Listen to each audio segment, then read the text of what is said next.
Hey everyone, I am Nick and I'm coming at you today with a new Blender tutorial. Now, it's been a while since I've been on YouTube, and that's due to my previous job. Didn't really let me get to Blender for about the past 2 years now. But hopefully now we can get back to it. I can get back to interacting with you guys, making tutorials, making products for you guys, all that good stuff, movies, short films, and eventually cartoons. So today we're going to be learning how to create this scene that you can see right here. This is the actual tutorial final, believe it or not. I had originally made this old scene.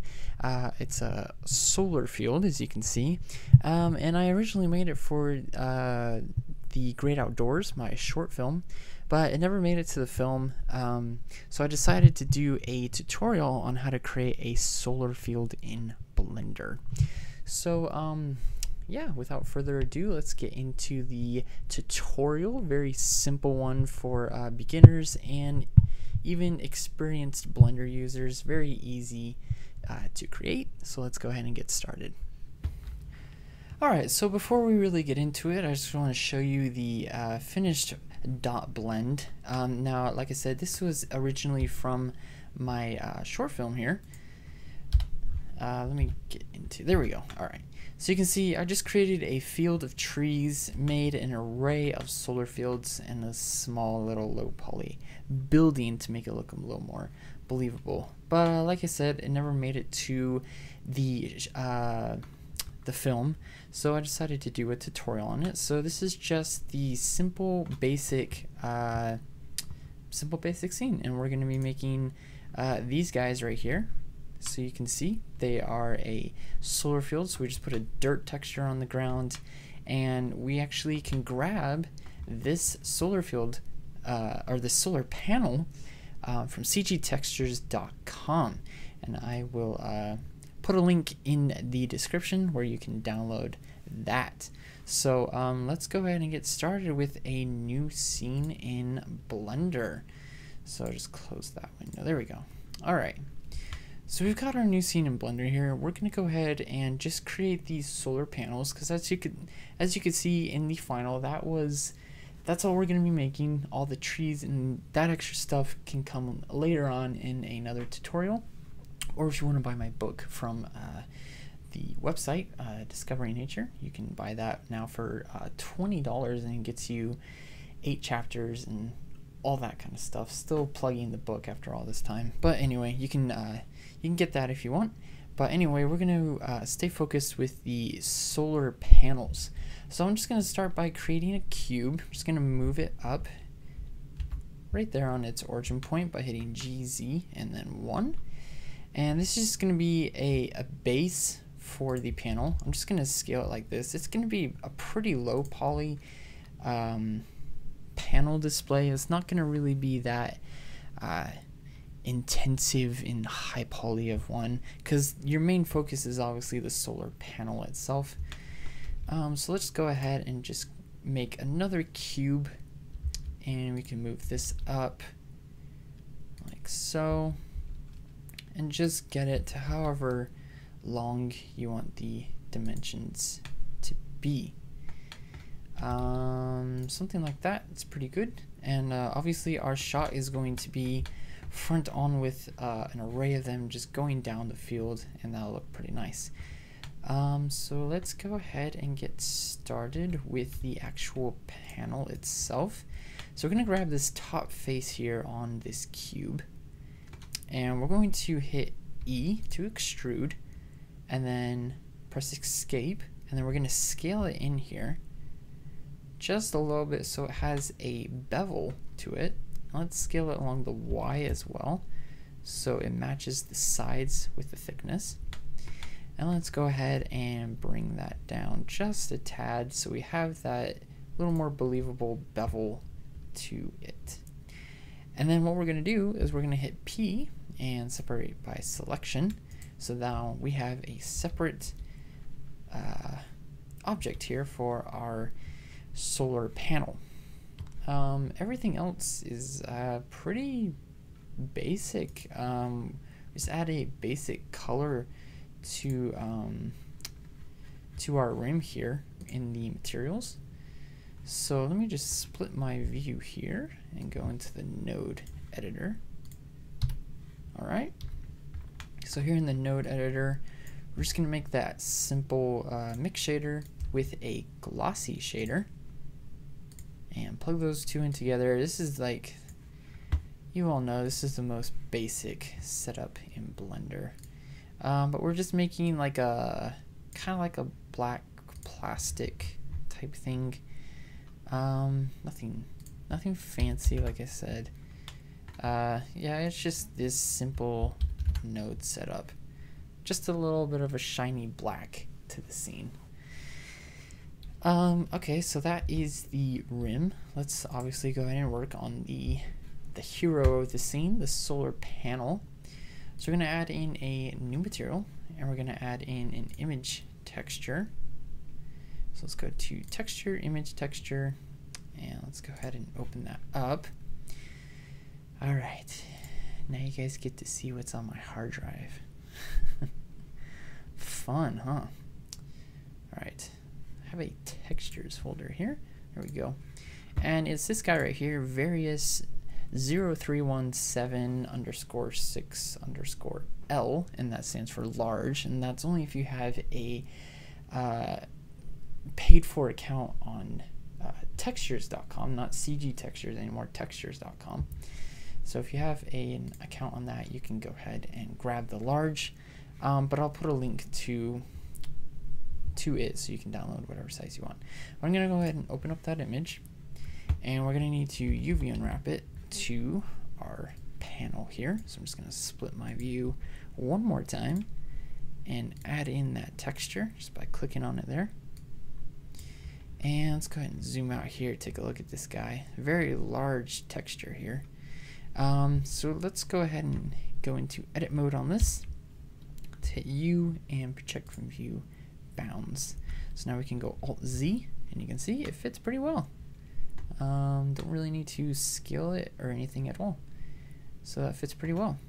Now let's work on the materials more, but before we do, let's go ahead and save this real quick. So this is going to be solar field. All right, save. All right, so it doesn't crash. All right, so let's go ahead. Let's go ahead and not defy gravity and bring that down. There we go. All right, so the materials actually for the solar panel are actually quite basic as well. It's still the diffuse and glossy mix shader setup. I know that's pretty inaccurate to the way the real world is, having this setup, but it actually works for the realism part. Doesn't look too bad. And we're gonna add a little bump to the actual panel, just a little bit. So we're gonna add in a mix node here. Let me go bigger for you guys. There we go. So we're gonna add in a mix node. We're gonna change it to add. I'm gonna take the color of this, and I believe we plug it into the top input and set this color all the way to white. I got this effect from Andrew Price. This is how he used to do it in one of his tutorials. He did displacement like this. So you can see here, just make this guy nice and big. You can see here we got full bump now. If we were to go down on the mix factor, oh, you know what? I think this is flipped. There we go. So it goes into the bottom input, and that goes into the top. Okay, so if we set it like that, you can see we have some. We're just going to add in a little bit, like I said, just 0.02. Let's just add in a little more depth and realism to the scene, and that'll be good. All right, that is pretty much it. Now we're gonna make an array and have a full field of these guys. This actually doesn't need to be in the scene, this cube. It just helps for the realism in case you see it down the way of all of the solar panels. It's in case you see it, it'll just add that realism that it's not just floating in the air. So you have to think about the little things like that. Okay, So let's go ahead and combine all of these now and select everything and hit Control J. So that's going to make that one object again.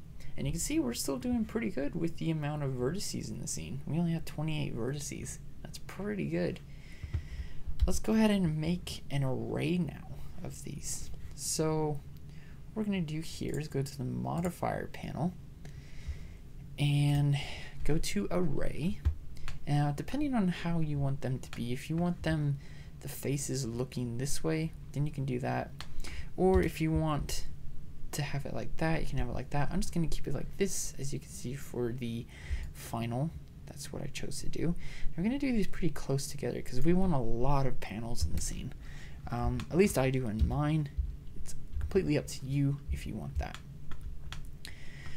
Okay, let's go ahead and actually add in a little more realism here, and let's have these turned towards the camera. So we're going to just rotate them like that, because obviously they would be rotated just slightly like that. We don't want to cover the other rows too much. So we're just going to slightly rotate them like that. As you can see, that's how they are in normal fields too. Alright, so go ahead and save your scene there, and let's add in enough to fill the camera lengthways. So we'll probably add in about 5, I think I did 5 or 6, just so the camera has a nice view angle of the entire area. So I'm just going to add in 5 for this one. Now, you know what? We're going to have to make them in an array. That's right. I remember what I did. Okay, so we're going to apply this first one, and then we're going to duplicate it, but hit Alt D and not Shift D, and that'll use less memory, and everything will be linked as one. So if you make a change on one, it will make a change on all of them. Usually that's not good, but in this case, everything is the same, so we're just going to keep it like that. Okay, and then on every one of these, you're just going to want to line up one panel to be off the edge here. Okay, or actually, you know what? It's going to be a little bit more than that. We're just going to make an array. Kind of like in steps. It just gets larger and larger because the view angle of the camera is going to be all the way out to there. So we want to make you know what? I hit Alt D. We want to make it look a little more believable. So we're going to keep adding more to the scene. All right.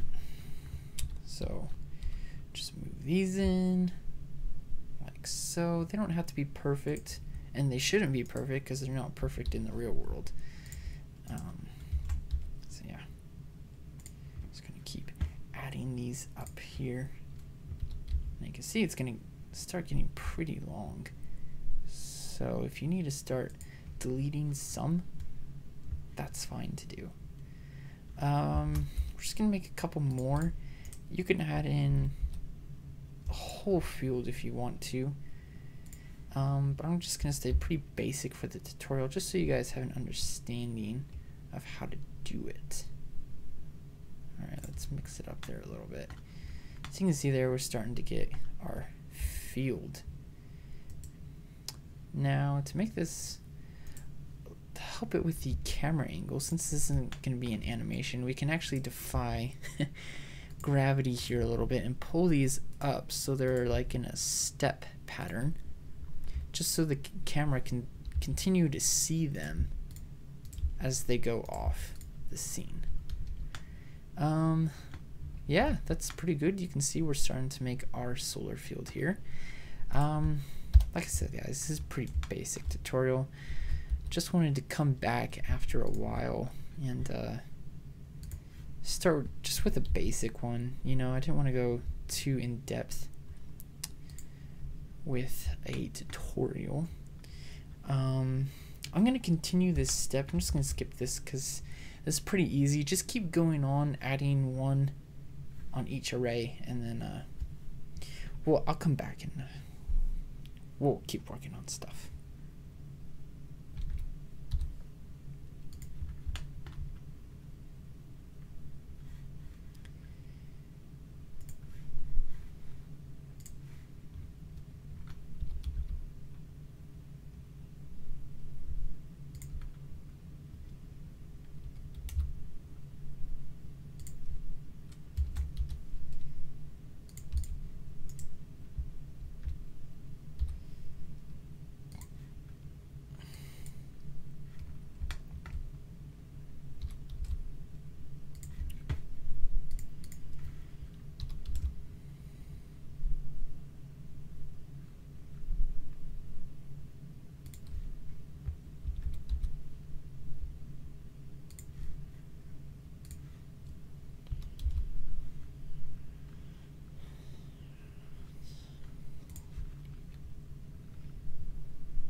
All right, coming back in 3, 2, 1.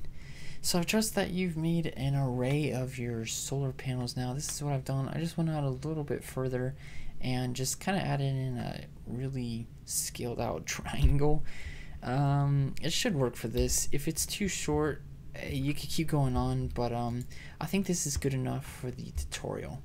So let's go ahead and work on our camera position. Let's go ahead and actually add in a camera. So let's add in a camera and hit Control, Alt, and number pad 0. And that'll make the camera go into the view that you're currently looking at. Now obviously we want to come up to get the whole field, and we want to just come down here a little bit, like so. And obviously we need to add in a dirt field, so that'll help with the render. All right, here we go. It's coming out here a little bit. Okay, that's pretty good. And you can actually slide these to look a little more interesting, so they're not all stagnant and stuff. So let's go here and there and everywhere. All right, so let's go to the camera settings, and let's see. That is good enough. That's everything is still in the shot. There's no clipping. We're obviously going to turn on limits for depth of field. So let's go to our side view here, and I'm just going to go to the second one right here for the tutorial. Just going to slide it up there like that. And I'm going to go to f-stop. We're going to start with a 1. We may have to go down further so we get thicker depth of field. But that's pretty much it for the camera settings. Let's go ahead and work on the ground floor here. So if you have a dirt texture or anything like that, just go ahead and add it in.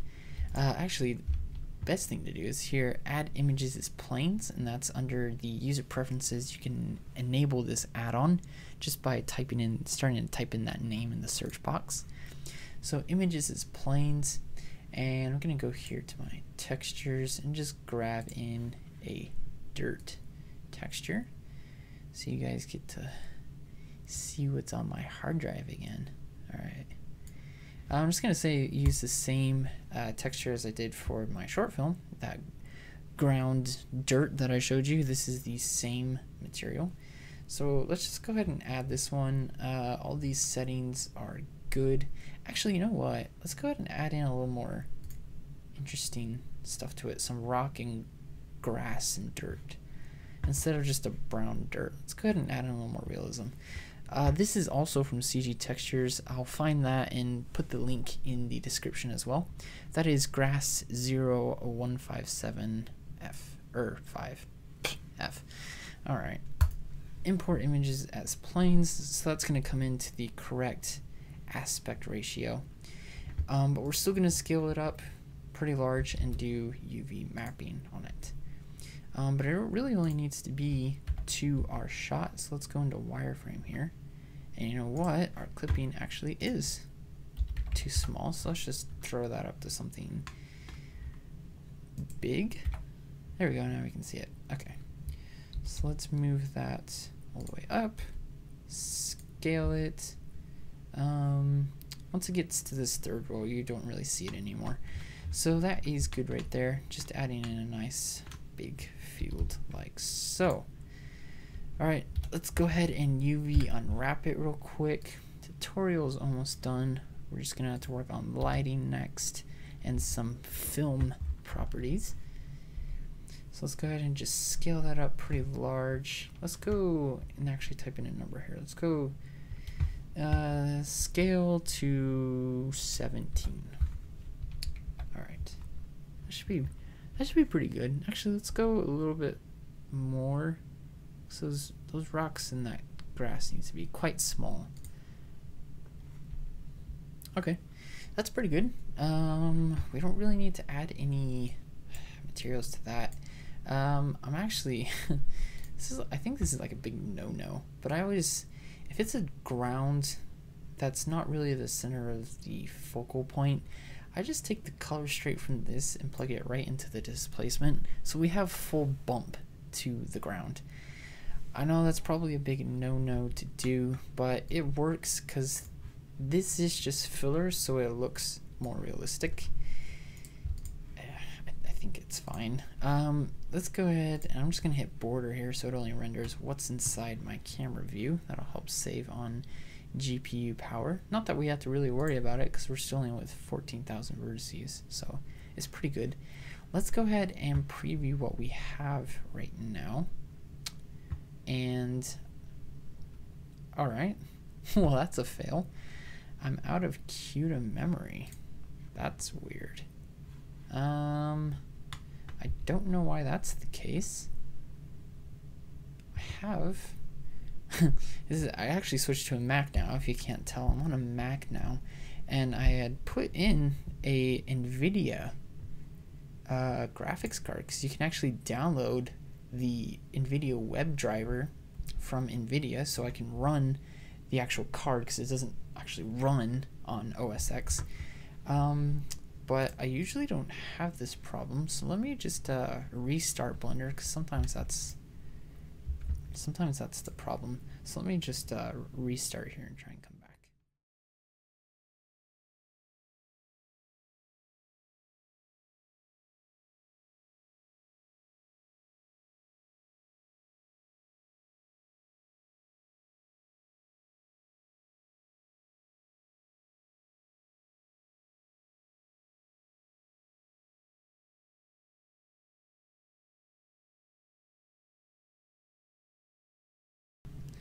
Alright, so I'm back here. I don't know what it was. It's still saying I'm having a CUDA error, so I'm going to have to look at things after the tutorial.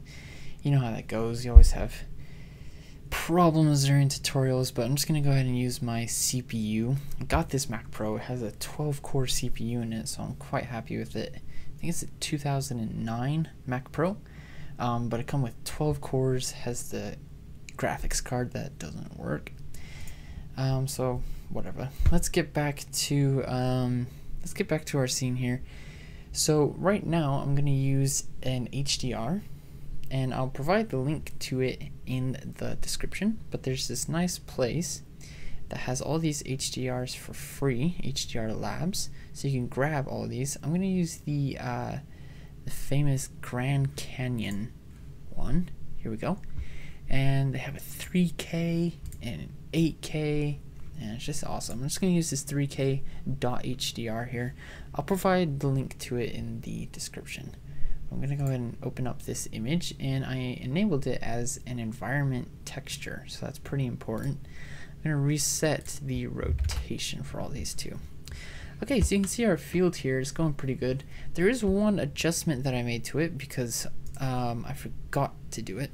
The glossiness on the solar panel. Now obviously these are extremely glossy, but they're not glass, so they still have some roughness to them. So I'm actually going to go a little bit lower and go 0.01, and then I'm going to add back in some more shine, so we get some more interesting results with that. But let's go ahead and rotate our HDR, because right now the sun, I don't even know where the sun is. So let's rotate it along the Z first of all, and just keep turning it here. Okay, there's our sun. Let's rotate it up. There we go. Up to get some more interesting results, because that's how the sun would technically be. Okay, it's not bad. It's not bad. So let's go ahead and grab our camera here. And instead of doing the shot that I showed you at the beginning, let's do a little bit more of a dynamic shot here. So let's get kind of closer to one of these, and let's rotate it like this. Kind of get some inception feel to it. So let's come down a little bit more. Maybe not so much rotation. Come up like that. Just kind of adding in, just kind of experimenting with things. Let's come out more on the focal length, show some more. Yeah, it's up to you. I'll just leave it right there. But we wanted to actually bring it up a little bit.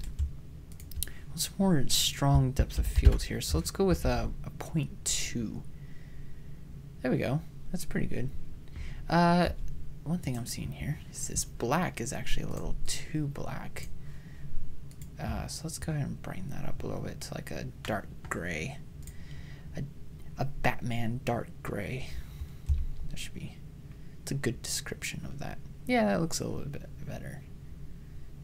It's not bad. I think our camera angle still needs some more work. Maybe we actually need to come up more and then rotate it down. Maybe that's a problem. Get more of a full shot. I mean, we made a full array of these, so we might as well. Hi, Rebus Farm News. Hey, Pixar's RenderMan, 50% discount. Nice. Okay, let's come out here. Let's get more of that dynamic shot. All right. Okay, so we're gonna have to readjust the distance on the focal length again. Let's actually go to this third row, right up in there. You can see our crosshairs on this third row now. Sorry if this is dragging out for you. Just trying to get it looking well for everyone. Because I just want it to look good. Don't you want things to look good?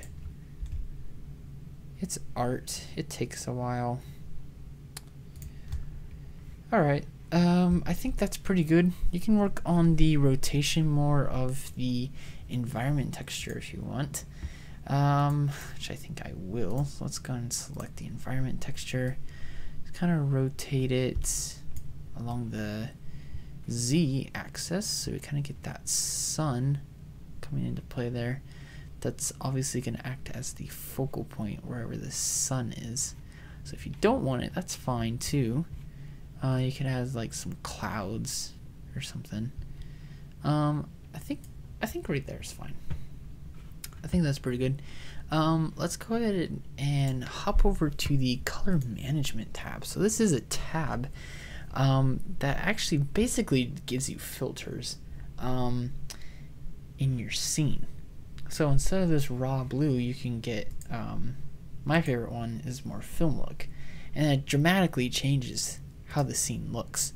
I only recently discovered this a couple months ago, and I was going through one of Gleb's tutorials, so thank you very much to Gleb. This is awesome. I mean, you can shoot in log, you have raw, just that really gives you the dynamic contrast, but I really love the film look, and you can actually add a physical look. So if you start with the top of this one, you can go to this one, and if you hover your mouse over this box here while holding control, you can scroll through these and get a more dynamic shot of what you want. So some of these get really high on the contrast.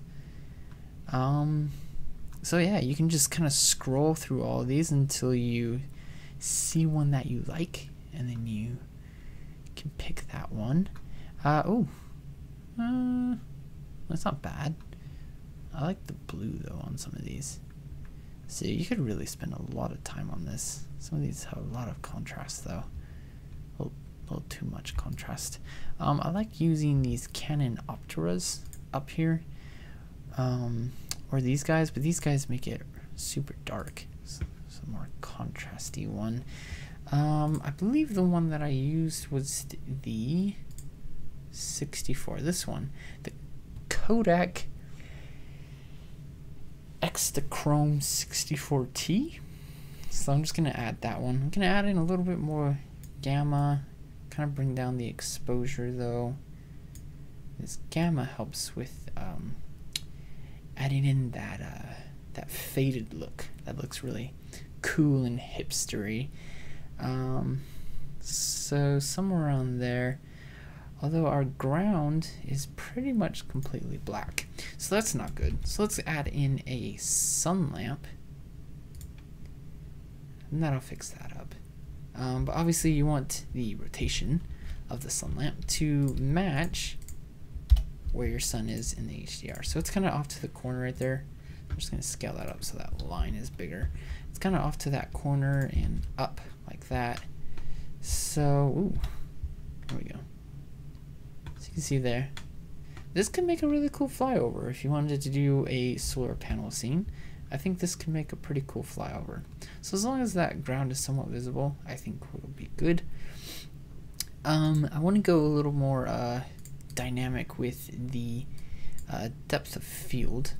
So I'm going to actually go to the next row, the 4th row, breaking the 4th wall there.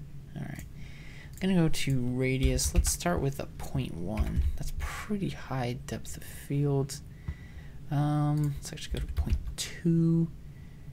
Just get that nice miniature tilt shift blur effect. I think that'd be pretty cool.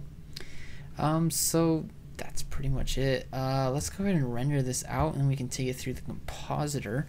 So I'm gonna go with about 1500 samples, and if there's more noise, you can go up later in your final render, but just for the tutorial, we're going to go with these settings here. Alright, 400 by 200. Use spatial splits. That's a longer build time, but has a faster rendering.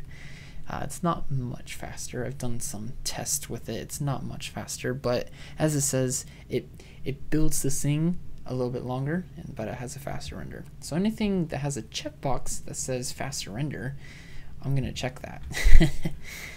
Alright, we're just gonna go with 1080p full HD, and that's it. So let's render this out and take it to the compositor. Okay, so we're back here. This still hasn't finished rendering, so we're actually just going to stop it here. It's still showing pretty much the whole scene, so that's fine. I'll render the rest out later, but it's just taking too long. It's been going for 20 minutes now. So even though this is a 12-core CPU, doesn't mean it's always the fastest. But Blender wasn't even using 50% on any of these, so I need to figure out a way on how to have Blender use all of the processing power, because it wasn't even peaking. So anyway, let's go ahead and head over to the compositor and finish this out. So let's hit Control and left arrow. No? Oh, those don't work anymore. Okay. Well, we'll have to just select it like that. Alright, so compositor, use nodes and backdrop. And I'm going to hit Shift Space to go full screen here. And let's go ahead and spread these out for our compositing nodes. So that was Control Shift and left click. We'll add in a viewer node for the backdrop automatically. So that's good, just like that. You can see our film look is already looking awesome on this, especially with the depth of field.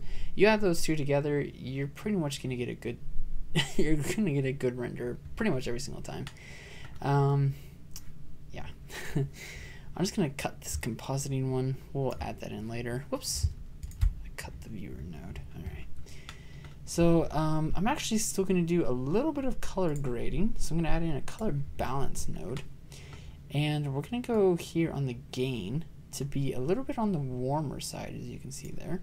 And then we're going to do the opposite on the lift and just go a little bit into the... Actually, we're going to go some into the green. I mean, we're going green on this tutorial anyway, you know, adding in, you know, the solar panel. This is total green tutorial. Anyway.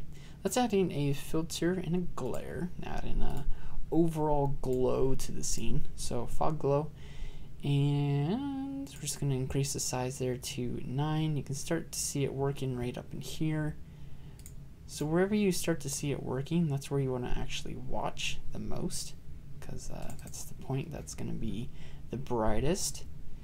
So just adding in that little bit of a tinge glow actually helps it out quite a lot to make it a little more believable, because the sun would actually be creating a glare off of these panels right now. So Just change the quality to high, and that should be good. All right.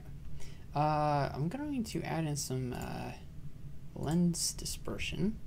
So 0.005, very slight amount. And you can kind of see it here in the corners, you know. And this went black because it wasn't rendered, by the way. So you can just ignore this part of the image. Sorry about that. Anyway, you can see up into here the effect working. So we're going to go ahead and click on fit. So it just correctly fits to the whole size of the render. Okay. Another thing that's going to help this is a vignette. So you guys should know how to make a vignette if you watch my tutorials. I think I add this every single time in the compositor. So we're just adding in another lens distortion, turning the distort to 1, which is going to make it a bubble. And then we're going to add a converter and math. And this will change it to the black and white that we're going to need as the mask for it. So choose the type on the drop down as greater than and set the value to 0. That's kind of a cool shot in and of itself too. Huh. So then that's going to make it like that. And again, because this wasn't rendered correctly, it doesn't correctly get the rest of the image there. So there you go. All right, let's add in a blur now and set the type to fast Gaussian, relative X on the aspect correction, and set that to 30/30. So the lower you make these two, the more thick the vignette's going to be on the corners. Yeah, so that's a cool vignette. Anyway, let's add in a mix node now and combine this with the scene again. So the vignette effect goes into the bottom, our scene, the last node before the vignette goes into the top. I'm going to set that to 0.6 to not be as much. And then I know after that, usually after that, you have to add in an RGB curve just to get a little bit more of that brightness bumped back up again, but still sticking with the vignette. So once that applies, ooh, a little too much there, a little too much. All right, plug that one into the compositor because that is it. That's it, guys. That's the tutorial. Yep. Taking it through our simple render here, and then taking it through the compositor to give us a little more dynamic image. But that is the tutorial. So I trust that this tutorial helped you guys in some way. You could take it wherever you want for another scene if you have something in mind. I definitely recommend trying this out in your own personal scene. And that's pretty much it. So I want to plug the next video. It should be a very cool one. I haven't done this, and I feel like I should, because I've been waiting to do it for a while, and I finally got more tech in that I can show you guys. So I'm finally going to do a setup tour. So in the next video, you're going to see a setup tour. I'm going to show off all of my stuff that's on my desk, underneath my desk, on my wall. As you can see some of the stuff in my room right now. This is actually my room that's acting as an office as well until I can actually get an office. This will do for the time being, but you can kind of see some of the stuff. So the next video can be a setup tour. So hopefully this tutorial helped you out, and if you have any questions or just want to talk, go ahead and leave a comment below, and I will see you in the setup tour. All right, have a good day, everyone.